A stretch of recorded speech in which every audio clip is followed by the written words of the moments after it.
The Business of Biotech is produced by Life Science Connect and its community of learning, solving, and sourcing resources for biopharma decision makers. If you're working on biologics process development and manufacturing challenges, you need to swing by bioprocessonline.com. If you're trying to stay ahead of the cell or gene therapy curve, visit cellandgene.com. When it's time to map out your clinical course, let clinicalleader.com help. And if optimizing outsourcing decisions is what you're after, check out outsourcepharma.com.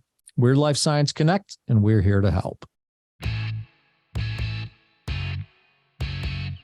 Within about 5 minutes of conversation with Protalix Chief Financial Officer Eyal Rubin, I learned that he doesn't bite his tongue about the rigors of biotech business and finance management, which is precisely why I'm eager to talk with him on today's episode of the podcast.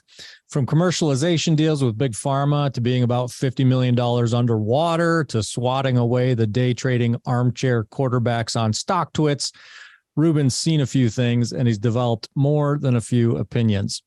I'm Matt Pillar. This is the Business of Biotech. And on today's show, you're going to get a front row seat to a discussion with a biotech CFO who knows how to put on the blinders, shut out distractions, right the ship, and set the course to favorable financial waters. Bringing his years of experience in the CFO role at Teva Pharmaceuticals, Brainstorm Cell Therapeutics, and now Protalix Therapeutics, I bring you Eyal Rubin. Eyal, welcome to the show. Welcome. Thank you for having me.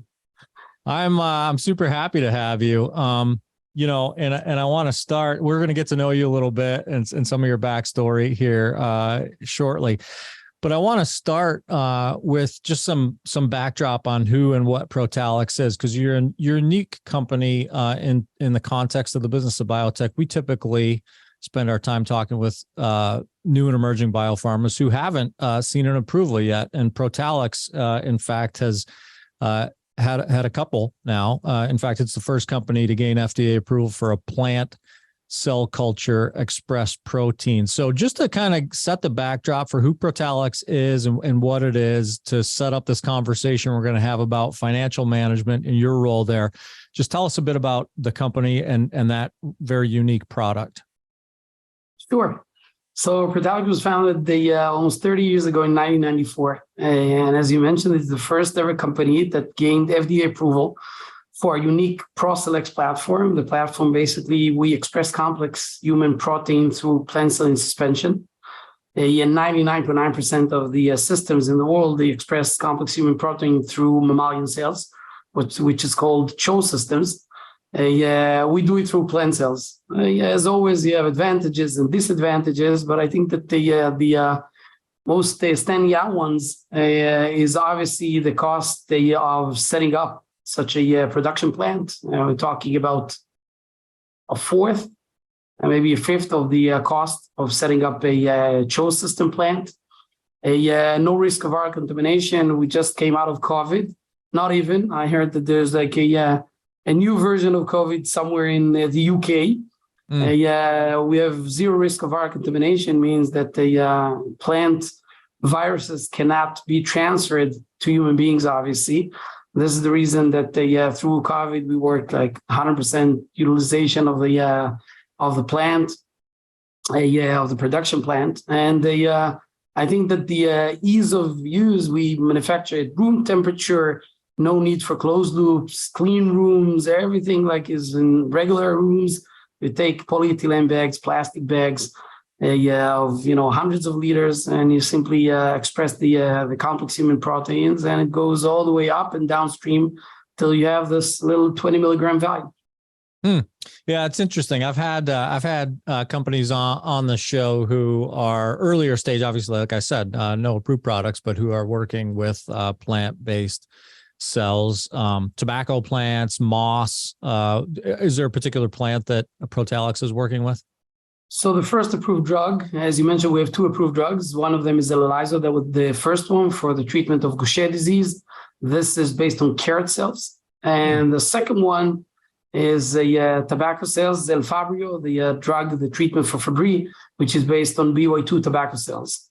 Yeah, very cool. Yeah. Well, Mama always told me to eat my carrots, but she warned me about the perils of tobacco. So it's amazing what we can do with modern science. uh, so I want to get into this conversation around, financial management. And last time you and I spoke, the conversation kind of started around a frustration with share price, and here we are with a company that's got a couple of clinical successes.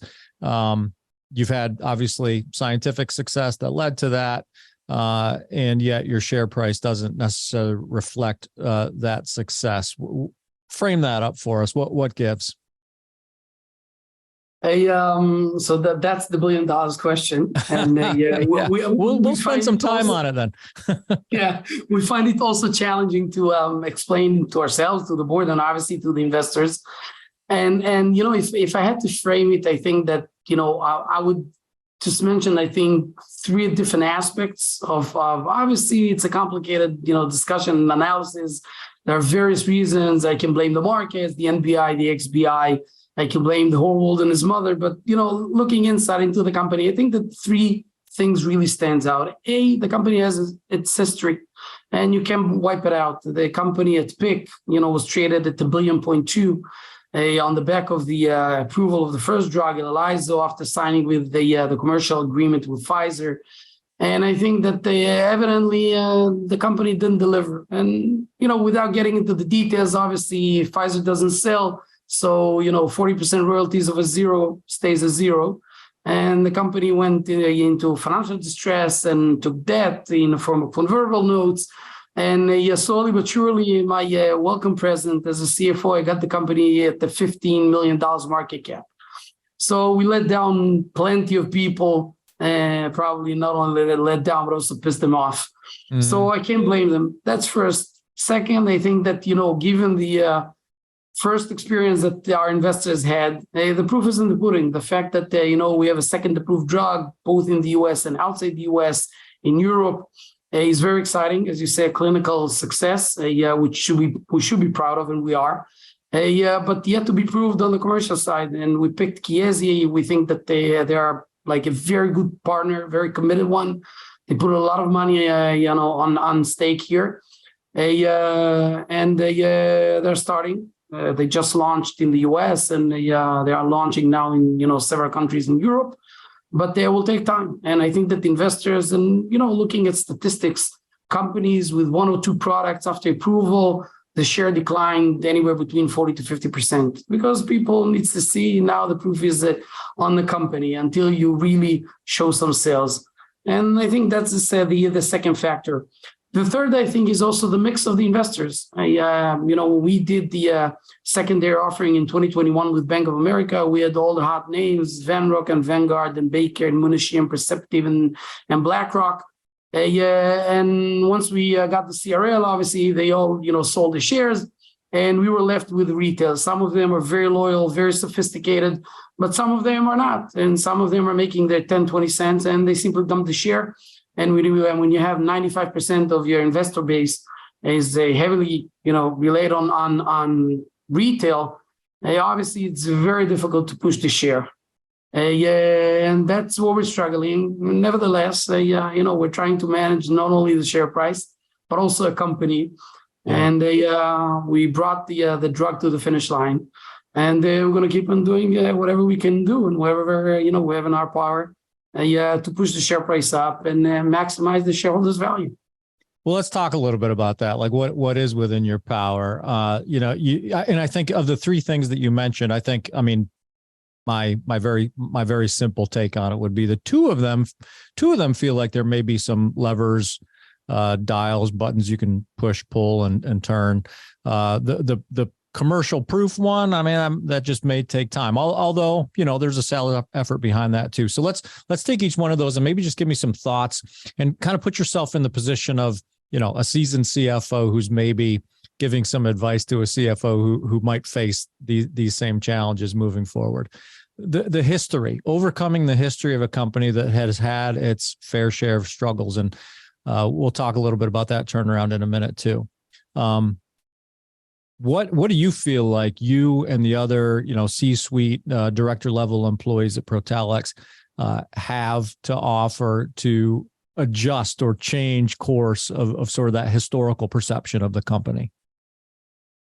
So that's a good question. We there's a verse that the teamwork makes the dream work. Yeah. And I truly believe in this. I think that I joined about 4 years ago, and Dror Bashan, the CEO, also joined about the same time. We joined together, and I think that ever since we joined, we really got everybody to buy in to the change and the turnaround. It means that you have to act as an elite unit, like the SEALs, not the troopers. Not that, God forbid, I have anything against the troopers, but a small biotech, you need to act as if you're a small, special elite unit in order to get, the targets and the goals done. It means do more with less. It means pay attention to the budget, but not only the budget, but what is the short-term, long-term objectives that we are trying to achieve. Secondly, I think that you all have to be connected. Means the entire management needs to be on board. You have to see, really the same things, see through, work out the challenges. And there are not always, agreements. There are also disagreements in the C-suite. But yet we're in the same company and we have the same goals and targets to achieve. And we need to learn how to work together to achieve those targets. I think as trying to look from a seasoned CFO and mentoring like a younger CFO, I think that, it's all about hard work. And when I'm saying hard work is also smart, not only hard. My grandmother used to tell me you can work, around the clock, but if you work not in a smart way, let me put it in this way. So you're going to keep on working without getting anywhere. You have also to work smart, in a smart way. So I think that, if you have goals to achieve, look at the ways that you can not only shorten the time, but also get it done in a way that you'll have like the 10, 20% cushion there. If something goes wrong, you're still on track. You're not off track. And obviously the legwork, I think that, we've had both Dror, who's, by the way, actually in Boston, attending the 43 annual growth conference of Canaccord. It's a legwork, working with investors days and nights. I think that we've had over 200 meetings in those 4 years, meeting high net worth family offices, retail, institutionals, bankers, analysts, just name it, VCs, specializing VCs, generalists, just to make sure that you raise the awareness. And evidently before the approval, the share spiked from sub-buck to 3.5.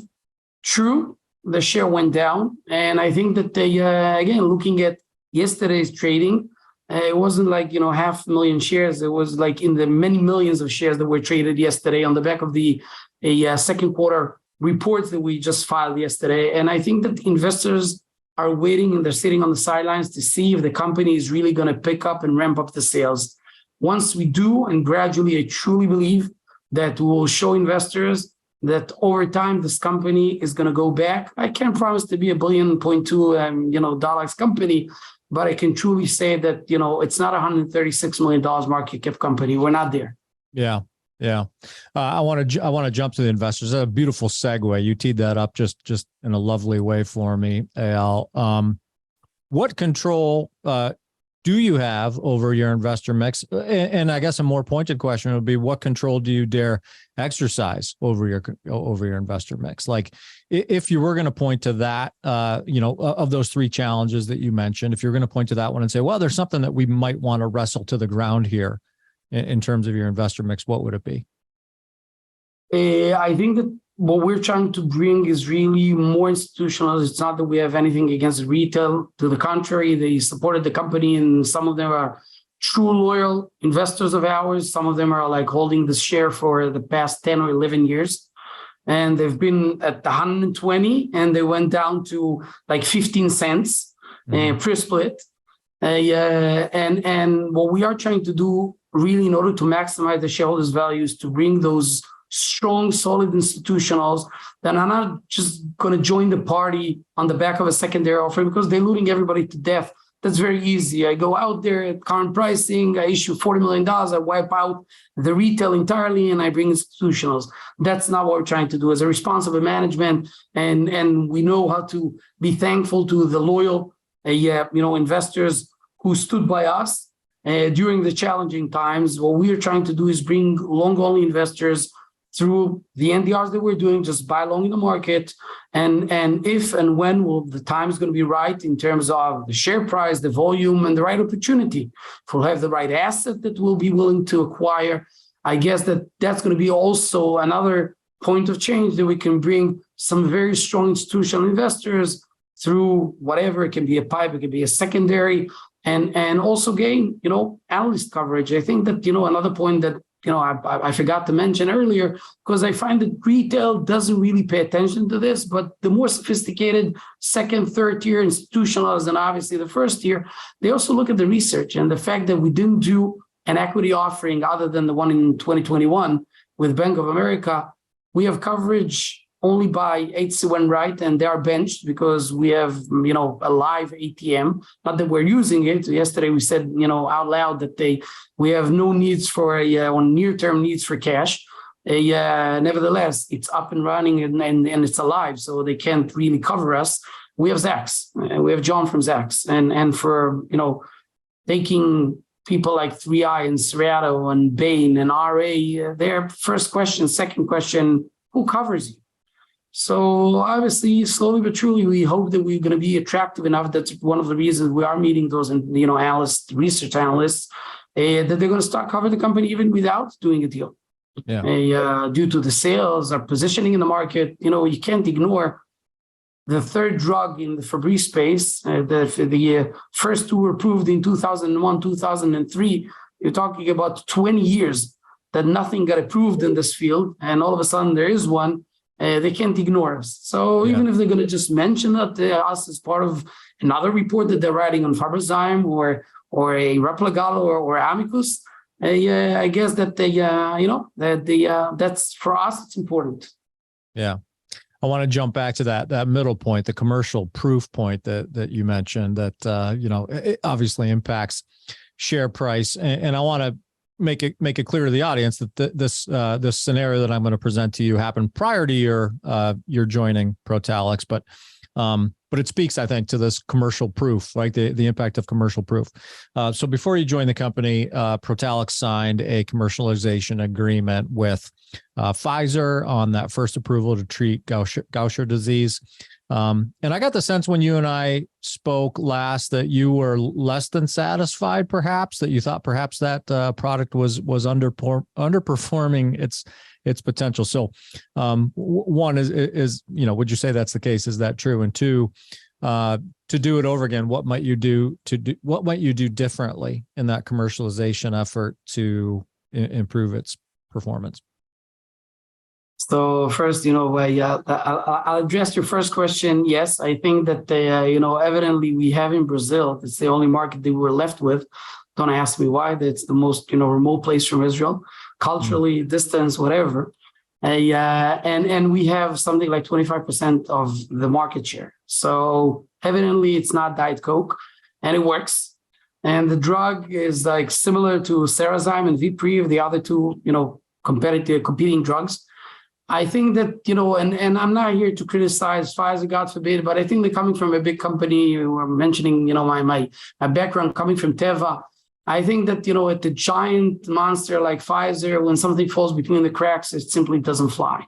And when it doesn't get the right attention and the right eagerness to make it a successful launch, so it's not. And evidently they're selling very little. Even the markets that we, handed over to them, they didn't maintain even the percentages of the market share that were handed over.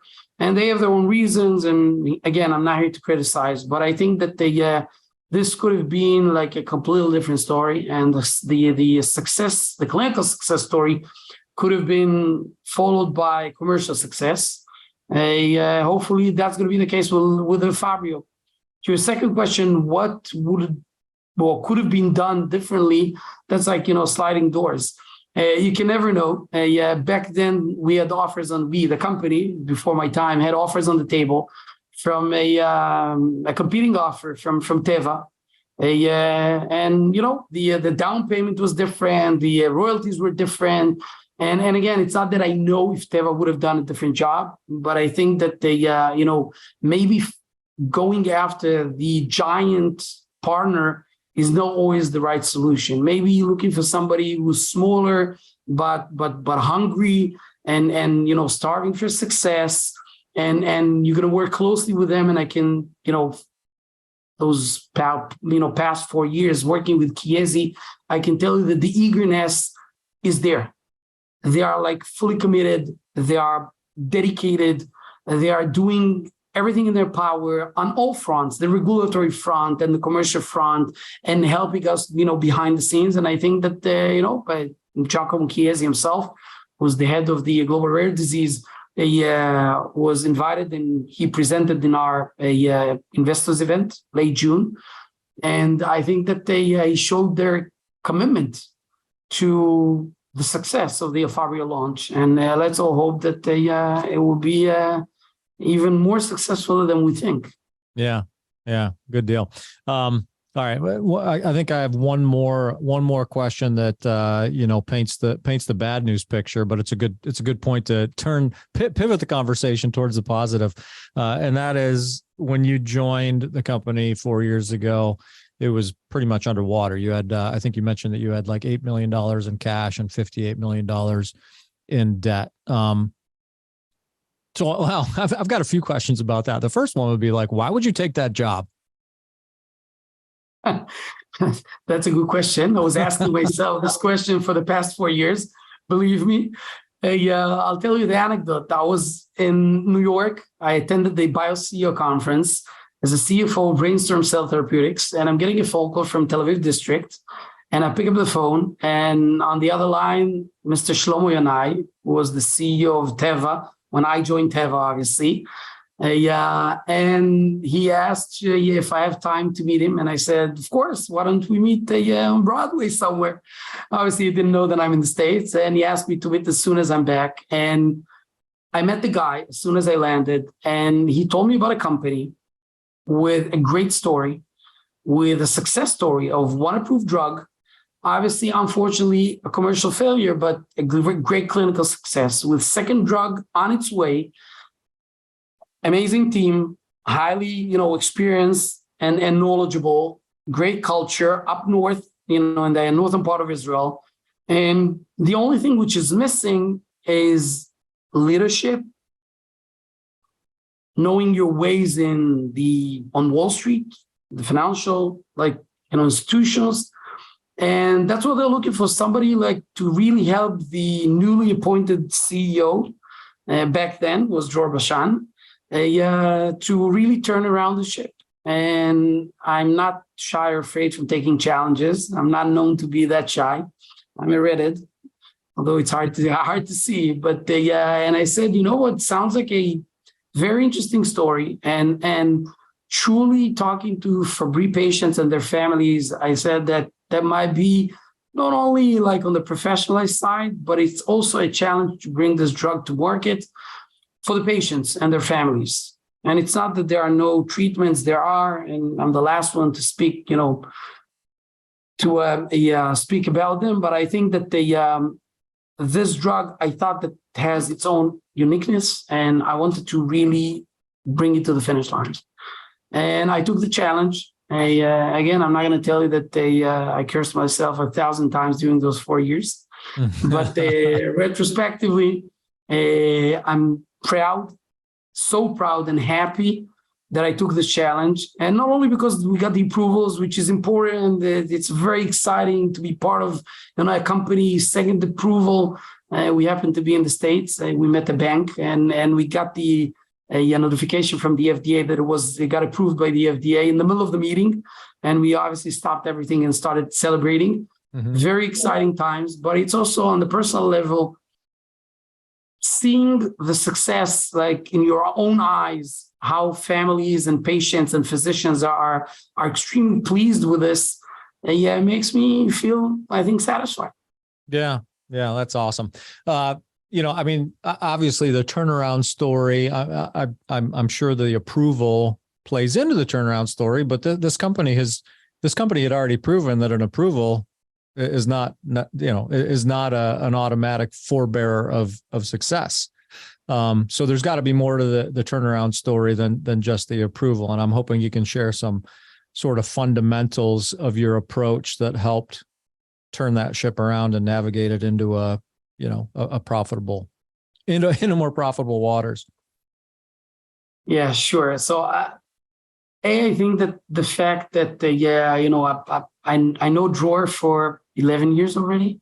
We worked together in Teva. I think that, knowing Dror and under his leadership, the fact that he got everyone to buy in and he put all the C-suite next to him, and we're all, running towards the same goal and striving to achieve the same goals.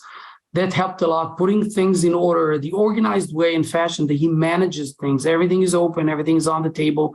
We're not shy or frightened from challenges and facing challenges, but it has to be on the table and we'll work it out. We just put things on the table, let's discuss, let's find the best or the most optimal solution, and we'll get it work. And that's what happened. And I think that, when I joined, I called investors from my term in Teva and then, Brainstorm. And people asked me, Protalix who? Or who are you talking about? Who's this company? Yeah. Are you still alive? We heard about the company back then in 2012. And a lot of, legwork and investor by investor, conference by conference, and seeing that, there's no turnaround, there's no change in the share price. To the contrary, it even keeps on deteriorating. And we never gave up. And I think that, on the most challenging, difficult times, Dror used to tell me that, everything pays off at the end. Nothing is in vain. Even if you don't see it now, you're going to see it in a month or 2 or 4 or 5. And eventually that's what happens. So we got a CRL and it's almost a knockout. For many companies, it is. And we're very close there to that point. But, we gathered ourselves together and picked ourselves from the floor. And we kept on, riding towards the approval, obviously on the financial front, the clinical front, the regulatory front, the partnership with Chiesi that you have to manage along the way, and some nervous note holders that we have. I think that now they're more like at ease. Back then it was completely different, believe me. Nevertheless, they were loyal to us and they stood by us. They didn't put any hurdles on the way. They knew that we have, enough of our own, and just a lot of hard work, coordinated in a very organized fashion, and a teamwork. Teamwork is not a buzzword. It really, at the end of the day, that's what really makes the dream work. For emerging biotechs, scaling the process development and manufacturing of biologic molecules to clinical standards can be challenging. However, you don't need to go it alone. Don't miss an episode of the Business of Biotech podcast, where we offer insights on regulatory, funding, and other essential topics. The pod is brought to you in collaboration with Cytiva, a global provider of technologies and services that advance and accelerate the development, manufacture, and delivery of therapeutics. Check out their resources at cytiva.com/emerging biotech. That's CYTIVA.com/emerging biotech. You mentioned you mentioned leaning into some connections in the investor community that you had made during your days at Teva and Brainstorm. What other, what other tools maybe did you pull out of your bag of tricks that you had learned in CFO positions with those two prior companies that sort of helped you steer here at Protalix? I mean, can you point? When I left Teva, it's an amazing question. I left Teva. Eyal Deshe, the CFO back then, told me that when I joined Teva, I joined driving a truck. When I left it, I left like taking off with a Boeing 747. In terms of the knowledge, the expertise, the tools, the instruments, the know-how, my capabilities, personal, professional, everything. And he was a mentor. I highly respect him for mentoring me. He wasn't shy. He wasn't afraid to let me jump into the water, get wet, get some burns on the way. But he accepted it, and it's the learning curve.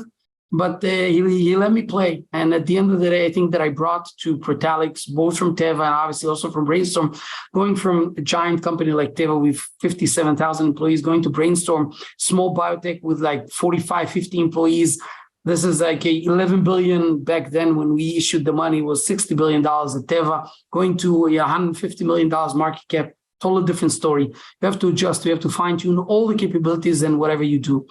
I think that what I learned from like both places is to be patient. Investor work is a long journey. It's a marathon. It's not like a sprint. Be transparent. I'm getting, even today, tens of emails every day from investors yelling, cursing, encouraging, blaming, giving us the credit. Doesn't matter. I respect each one of them. I respond. I take the time. I think that at the end of the day, look them in the eyes and manage the expectations. Be fully transparent. I know that there are companies who are like over-promising and obviously underperforming and under-delivering. We're not going to just issue a PR just for the sake of pumping the share. We're not there. And that's the reason, when investors are writing all kinds of bulletin boards, how come the company is silent, quiet, we don't hear them? If we have nothing to say, we won't say. If we do, we will. And I think that, all those soft skills of working with investors, working with bankers, working with VCs, each one of them has their own interests. Sometimes they are just the opposite of yours. But you have to know how to work with them. And at the end of the day, you need to learn the culture, you need to learn the people that you're working with. And don't forget, you're representing behind yourself not only a publicly traded company, but the investors who are basically behind this company, and we give them utmost respect. Yeah. So that's you painted a great picture of the turnaround story. Now I want to I want to do a 180 and look forward. And there are some challenges on the horizon for Protalix. One of them being in a unique position where you've got 2 approved products, and then you've got a bit of a gap in your clinical pipeline, and you've got I think a phase 1 product in severe gout, and a preclinical program in NETs-related diseases. So tell me from your perspective what the go-forward plan looks like for a company in that position. 2 approved products, 2 earlier stage clinical programs, and sort of this phase 2-3 gap in the middle. Yeah, so it's funny because I had the same discussion early this morning with a reporter here in Israel. And he told me, listen, you're like a one-trick pony. You have like 1 drug in your pipeline, which is in phase 1. The other one is preclinical. Nobody knows if it's going to go to clinics. And you have 2 approved drugs, and that's out of your hands because you don't control commercialization. That's Chiesi and Pfizer. So what's left, in the company? Funny because, there's lots of value on the approval, the approved drugs. But you're right. I think that, during the investors event, we mentioned, and that's part of the strategy, we need to fill the gap in order to avoid, and again, we're in the biotech space, clinical trials, God knows how things play out. It can be a very successful one. And we brought evidently 2 drugs to the finish line. Nevertheless, we have other programs that we shut down, and we decided to put on the shelf for now, at least looking for partners to partner on. We are looking actively in the market for the past 7-8 months. For assets that will fit the strategy, means rare genetic disease. It doesn't have to be, based on our platform. Obviously, if it's a post-phase 1, pre-phase 2 asset, we're not going to take it like 3 years back and start from scratch working through or trying to express it through our platform. But it has to be something that we have added value there. And we're not just going to buy assets in, rare oncology, something that we have no say there and no added value, and we're going to start, or gene therapy, and we're going to start from scratch. That might happen 5, 6, 7 years down the road after we have, a stable revenue stream from Chiesi, and we're like profitable, maybe you're paying dividends and buybacks or whatever. At this point, in order to really strengthen the pipeline and create value to our shareholders, we're going to be, and we are looking for something that fits our strategy, places that we think that we have the competitive advantage in terms of the regulatory, expertise, the clinical development and clinical operation experience and expertise, in order to really take an asset and at least think that we have the ability, the capabilities, and the chances, or most chances, to bring it as close as possible to the finish line. It's interesting. We started the conversation talking about the platform, plant-based cell expression platform, and what it's produced, right? The successes that it has spawned. So you could easily have a camp at Protalix that considers Protalix a platform company who might scratch their heads and say, well, why on earth would we go, rare genetic disease it's a great big wide open space. As you mentioned, there are multiple modalities to address it, multiple scientific directions you could take. There very well could be, I'm not saying there is, but there could be a camp at Protalix that says, like, why on earth would we, go hunting for a product that we need to plug into our culture and infrastructure and machine, clinical and regulatory expertise notwithstanding, when we have this platform that we should, that's churned out 2 successes that we should continue to invest in, and let's just bank on the platform. As I said, I'm not assuming that that's, that there's any division in that mindset, but I am curious, when you have a company that has a platform and you are considering, going to the external market and doing some drug hunting, how you manage sort of that balance or that potential, I guess, internal conflict. So it does exist. I have to tell you, it's either we have a division or a camp. But even, as part of the internal discussions, which is, by the way, it makes only sense. If you have like 2 approved drugs, why would you go hunt outside? So we have 2 drugs, and one of them phase 1, the other one, hopefully is going to go to clinics towards the end of this year, maybe early next year. There are 2 other drugs, by the way, which we didn't even mention and reveal, so I'm not going to be able to speak about them because we're a publicly traded company, but we are working, and they're all based on our platform and system, and it's not that we're giving up on the system or the platform. We're proud, and we're going to keep on developing internally whatever we can. However, you can't just shut your eyes and say, oh, let's close the eyes and we don't see what's happening. What's happening is that we have a gap. And the gap was caused due to the fact that this company never had sufficient means to really pursue and push forward the clinical programs. And many things were put on hold until, and I think it was all responsible and made sense to put everything on hold until we brought, Elfabrio to the finish line. Now that, we can turn the lights back on, so to speak, on the research and development divisions, I think that the fact that we have a phase 1, it's nice and we believe in it. Otherwise, we wouldn't pursue. But nevertheless, we have a gap. And if we really want to be like time to market and create a value and not rely on a single asset, which is risky in our business, like 99% of the companies or 98 something fail. Mm-hmm. So in order not to be there and not to just celebrate successes, because we also know that in the past, we didn't have successes with all kinds of clinical programs, which is only natural. You need to look outside. And it's not that we're giving up on the platform, to the contrary. And we might take something that we will do. First act is going to be using a different platform, the CHO systems. And maybe later on, as lifestyle cycle management, although it's like a brand new product, but we might do something on our platform or have whatever we develop internally. So we're going to have, hopefully 3-4 years from now, we're going to have 4 or 5, clinical programs in all kinds of stages. And that's what a biotech company at our size should strive for. Yeah. What does that look like internally right now from a workforce and HR standpoint? It almost sounds like, you could effectively be running 2 sort of separate organizations, one who's dedicated to the platform and the R&D that's happening there and the to be named, yet unnamed clinical programs that might come out of that in short order, and then another sort of drug hunting, clinical regulatory. Let's bring something in and move it down the pipeline kind of effort. Is it that way, or is it completely integrated? I guess I'm trying to get a sense for how you manage HR personnel and the each initiative, either separately or sort of intertwined.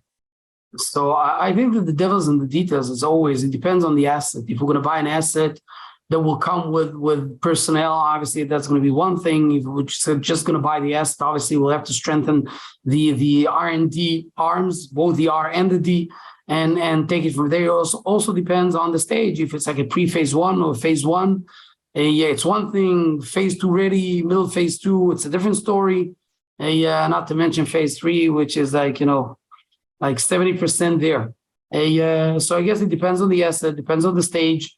Obviously, we're not going to run two separate, companies or organizations in parallel. But the question is to the level of implementation. Coming from Teva, we acquired companies one after the other. We couldn't even swallow as much as we bought. One would say that the company really choked. Look at the market cap. But I can say that for a small biotech company, it will have to be an integrated effort at the end of the day. So we might have, chief medical officer, and he is going to run in parallel, 2 big programs, and all the rest are going to be in the research phase yet. At the end of the day, it all has to be integrated because the company has the same pockets, the same bank accounts, the same goals, and the same shareholders that we're really trying to maximize the value for them. Yep. Yeah. All right. I'm gonna challenge you with this next one. I'm gonna ask you a question, but I'm gonna give you some parameter. I'm gonna tell you how I'm not gonna allow you to answer. I'm gonna ask you to go back to 2017 when Eyal, a younger Eyal, was leaving Teva, and moving on to Brainstorm. As you mentioned, that was a giant adjustment to a new and emerging biopharma, much smaller budget. Now I'm going to ask you to give that younger Eyal some advice, but I'm not going to allow you to say, work hard, be diligent, be passionate, because we get that about you, Eyal. We see it, right? We know that. I'm going to ask you to answer that question thinking more tactically, maybe more strategically, right? You understand where I'm going with it? Yeah, I am. Yeah. Wow, what a question. Yeah. Well, I know I put you on the spot with that one, but I think the audience, I think our listeners and myself, we can absolutely appreciate the grit, right? The gritty element of the story. But I'm hoping you can address this one with something more, like I said, tactical or strategical. Strategic. So, I said strategical. Yeah. So looking back to 2017 retrospectively and what advice I would have given, the younger Eyal, I think that 2 main things that, jumps into my mind. The first one, be patient. Don't be an elephant in a Chinese shop. Mm-hmm. Just be patient. Things takes time, and you have to be patient. You have to understand that processes takes time. Procedures takes time. Things, elevate gradually. You're going to get there. Don't try to push it too hard. Let things play out. And eventually you'll see that you're going to get there, which is the first one. Obviously, I read it coming from Teva. Everything is boom, boom, boom. You're just giving the orders. Everything is done. Going to a smaller biotech, which is challenging, and then going to another one who is facing significant challenges. Totally different story. I think that, it's all part of the process. So that's first. And the second, I think that it's not only about getting from here to there. It's not only about, achieving the targets and the goals, but enjoy the ride. Because if you fail to enjoy the ride, you're exhausting your power and energy. You wake up tired every day with zero energy, zero enthusiasm to do your work. And if you really know how to enjoy also the challenges, and when you're facing, the downtimes, it's an opportunity to learn and to face it. And at the end of the day, I think that it took me quite some time. I'm not going to tell you that I did it overnight, far from it. But I think that it's only in the past year or so that I really learned how to really enjoy the ride. And at the end of the day, you can't keep on doing day in, day out the same things, facing the same challenges, working with investors, quarterly reports, and financing and this and regulatory challenges, unless you really enjoy what you're doing. It's not that I didn't enjoy in the past. I enjoyed it a lot, but I was always occupied and busy with just get things done. And if you don't really ride along and enjoy the ride, you can't do it like, forever. Yeah. And now I think that I'm in a different spot. Well, I got to ask you a question on that one, on the enjoy the ride part. Cause you said, well, I've always enjoyed my job. Like that, there's always been enjoyable things about my job, but then there's a difference between that and sort of an intentional awareness of joy, right? Like an attention, or not just awareness, but an intentional creation, enablement of joy. So tell me, what does Eyal do to enable, like intentionally enable or create joy in his job? Is it as simple as like hey, let's go in there and rock some stuff out, but have some fun while we're doing it kind of mentality? Or have you implemented certain practices that you find joyful? So I think it's both.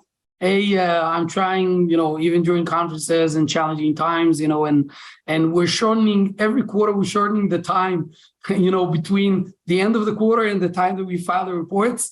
Mm-hmm. And I have to say, despite the challenges there, I think that the ride and also my department, they feel it. We're facing the challenges together. We're working together. We have brainstorm meetings and discussions on top of the weekly calls that we have on the department level. And I think that, brainstorming and being part and showing everybody that we all work together. It's not that I'm the CFO and he's the senior director of finance and the other one is the controller. We all work together. We're equal and we're equally contribute to this journey. And so I think that's one thing. Also, in the past, when I had a challenge, first thing that came to my mind, how do I break it down? I have to nail it. And today, okay, let's look around. Let's find out from friends of mine how they handled it. How can I handle it? Consult with people. It's not a shame. It's not a curse to call people up and say, hey, listen, I have this challenge.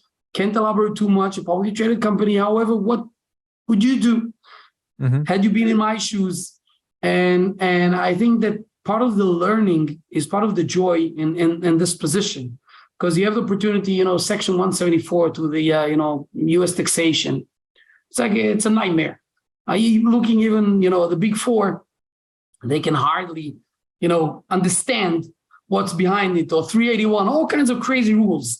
At the end of the day, for me, it's an opportunity for learning. It's an opportunity to really meet with people, the most senior people at, the big four and other consultants, learn during the way. Obviously, yes, part of the conferences, we also have some joy, both Joe and myself.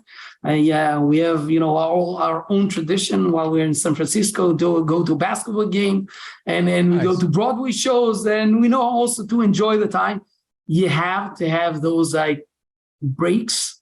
Otherwise, if you're always 24/7, 99.9% focused on the business, I think that at the end of the day, it's less beneficial than also know how to take the downtime, relax, recoup, and then come with fresh eyes and fresh mind. I think that most of the challenges that I went to sleep with after working almost 20 hours, I woke up next morning fresh. And you know what? I hit it. I had the solution. I had an idea. Or Dror Bashan, our CEO, calls me up. Doesn't matter days and nights, believe me. It's worse than being a married couple. And he calls me up. He's in Boston. It's 3 a.m. in the morning, his time. He calls me up. Oh, I think that I have something. That's a statement we should say on the earnings release.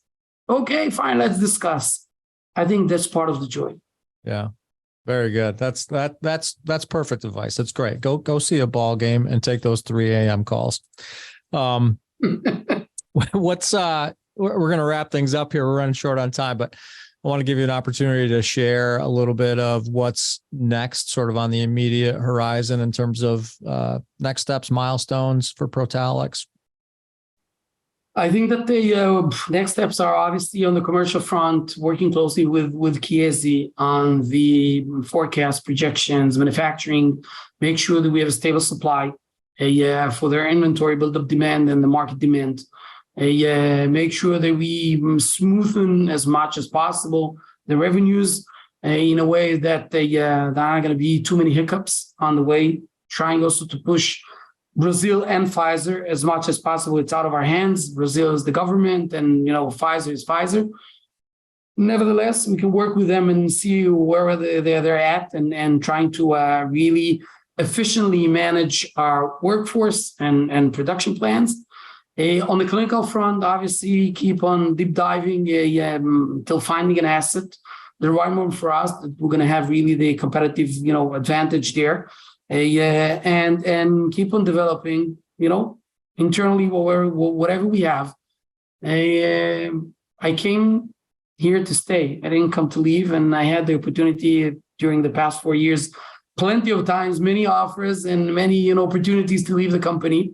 And I find this company a very unique one, and not only because of the approvals and the success, but also culturally. And the atmosphere in the corridors. And I think that we're going to do everything in our power to make this journey a successful, also a joyful one. Yeah, I love it. Well, I don't think those offers coming in from left, right, and center are going to slow down anytime soon, because you're a rock star, Eyal. I really enjoy talking with you. I think you're doing a fantastic job. A lot of fun to talk to. I can see the joy. I see the joy there, man. Thank you, Matt. I hope we can do this again sometime soon. But in the meantime, thank you for joining me. I appreciate it. Thank you very much, and have an amazing day. That's Protalix CFO Eyal Rubin. I'm Matt Pillar, and this is the Business of Biotech. We're produced by Life Science Connect with the support of Cytiva, which demonstrates its commitment to new and emerging biopharma companies. It's cytiva.com/emerging biotech. If you like listening in on conversations with biopharma leaders like Eyal, subscribe to the Business of Biotech podcast, sign up for our newsletter at bioprocessonline.com/BOB. Also, be sure to leave us a review. Let us know how we're doing. And as always, thanks for listening.